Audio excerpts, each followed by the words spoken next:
let's focus on perhaps what has become a very much more national crisis rocking the ruling APC. What happens when a peacemaker is caught up with a fight himself? So the rivalry between Senator Shehu Sani and the governor of Kaduna State, El-Rufai, is one of the many wranglings listed in Bola Tinubu's assignment. But the national leader of the party said the effort to reconcile these warring parties are being sabotaged by the chairman of the party, John Oyegun.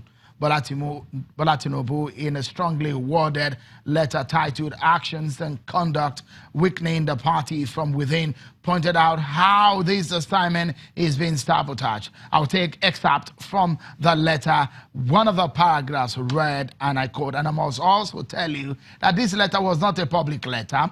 This letter was written to the chairman of the party from Bola Tinubu.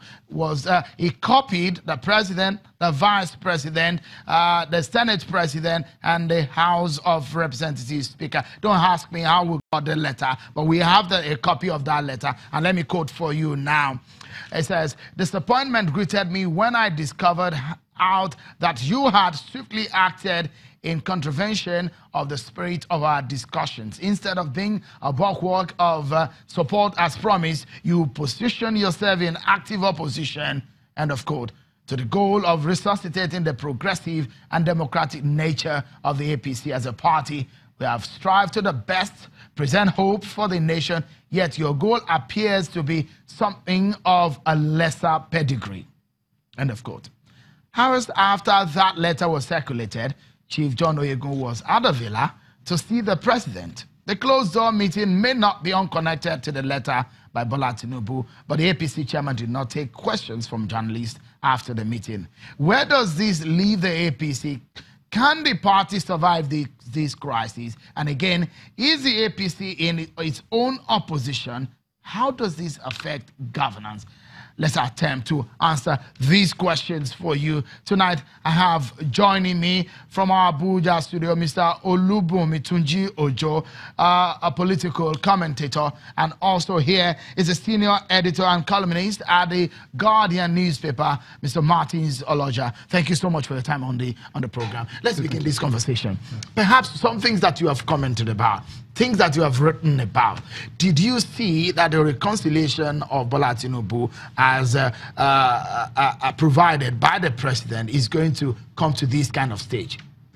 Well, you know, there have been comments, and we have analyzed some such comments before, that, you know, the appointment of Asiwaju Tinubu, a very artful politician and a very wise man, is very resourceful, has led to some complications, because one would have expected that the president who appointed him should have reconciled Tinubu himself with some actors, like the chairman himself. So it is intriguing and is curious that they are talking like this.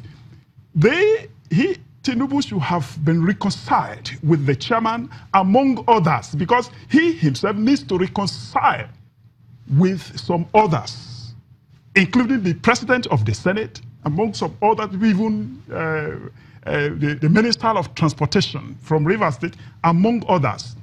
However, it's curious that somebody that is reconciling is also accusing a constituted authority, as in the eye of the public and in the eye of the law. The chairman of the party is a constituted authority. The political party issue is not a personal affair. It's listed in the Constitution that you cannot be anything without passing through a political party. And these been pointing this out, that party management is a serious affair.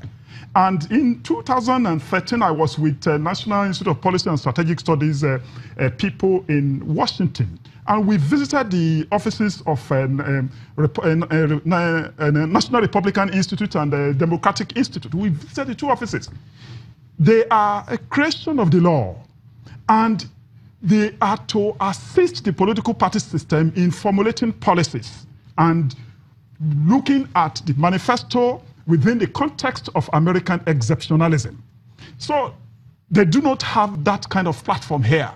You see, the ad hoc arrangement of getting a politician to confront an issue like this without a proper coordination with the constituted authority, that is the National Working Committee, leadership of the But one would party. think that when the president, a lot of people saluted the president for saying, look, for you to bring Tinubu into this matter is the right idea. A lot of leadership of, chieftains of the party saluted the president's decision. Definitely. I say it's resourceful. Okay, are you saying that decision, bringing a politician to confront the problems of the party, administrative issue, is wrong? No, definitely. One cannot say it's wrong. That is the presidential decision. But at such a time like this, it requires some wisdom, some resourcefulness. You know, some of these things are not conducted on the pages of newspapers. It depends on the skill of the president himself, who has recognized but could this it be conflict. that Tinubu himself may be a good politician, or perhaps in this sense that you called him a resourceful person, perhaps not the right person for the job? Well, definitely it may be that he's not the right person for the job, because this kind of letter, one will have not, one should not have expected letter writing at this time, and accusation here and there. Look at a situation in Kaduna that we referred to earlier. Before he was in Sokoto. Before he got to Kaduna, fire was burning. He is a friend of El-Rufai. Why didn't El-Rufai consult with him? Why didn't El-Rufai, a friend of the president and a friend of Tinubu himself, because they put the coalition that brought President Muhammadu Buhari together, this APC. El-Rufai was instrumental in the policies and politics that brought everything together, and he was always with Tinubu. All these things have been reported. So one does not understand why they are not discussing, why they are not organizing even quietly to enable us get results in the open. The crisis is intensifying by the day. Let me go to Mr. Tunji Ojo in our Abuja studio.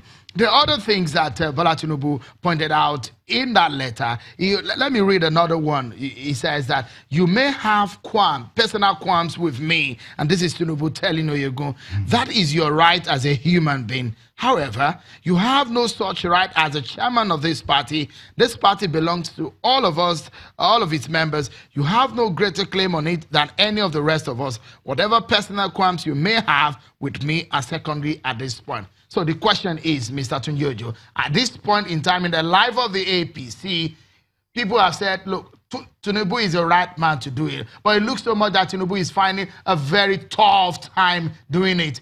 Is it a hopeless case for the APC? Well, thank you very much, Sheung. I wouldn't say that. I think that what is happening in APC, it's not unique to APC. It's something that the ruling party has to go through at one point or the other. My major worry is not just on the effect of this sort of problem on APC as a party. My major problem is the effect on governance. My major issue is the effect on national development at a point when the country is going through a lot of challenges. You know, we've seen the recent kidnap that happened in Yobe. We know economic issues here and there. The country is being faced with so many things at this particular point in time.